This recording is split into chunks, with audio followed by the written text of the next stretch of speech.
मैं जामवंत हूं। कल हमने कृष्ण को कहते हुए सुना कि ज्ञान ही वह अग्नि है जो हर पाप, हर बंधन को भस्म कर देती है, और यह ज्ञान गुरु की कृपा से ही प्राप्त होता है। अब वे अर्जुन को उस स्थिति तक ले जाते हैं जहां कर्म, संन्यास और ज्ञान तीनों एक हो जाते हैं।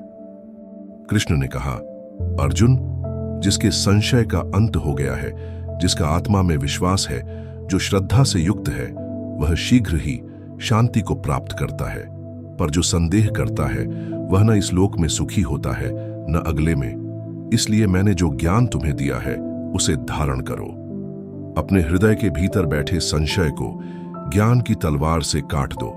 उठो और कर्म के लिए तैयार हो जाओ। संन्यास का अर्थ यह नहीं कि कर्म को त्याग दो, बल्कि कर्म करते हुए आसक्ति और अहंकार को त्याग देना ही सच्चा संन्यास है।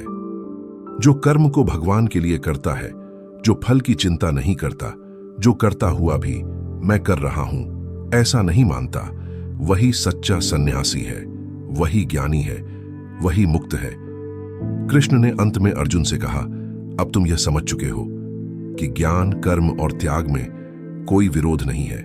तीनों एक ही लक्ष्य की ओर ले जाते हैं, प्रभु में स्थित होना। इसलिए संशय छोड़ो, कर्म करो, लेकिन जैसे आत्मा करती है, निश्चल, निर्लिप्त, निस्वार्थ।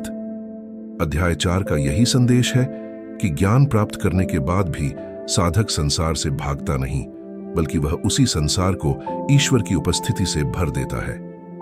अगली कड़ी में कृष्ण अर्जुन को सिखाएंगे इंद्रियों पर नियंत्रण, संकल्प की शक्ति और कैसे मन को युद्ध भूमि में स्थिर रखना ही वास्तविक विजय होती है।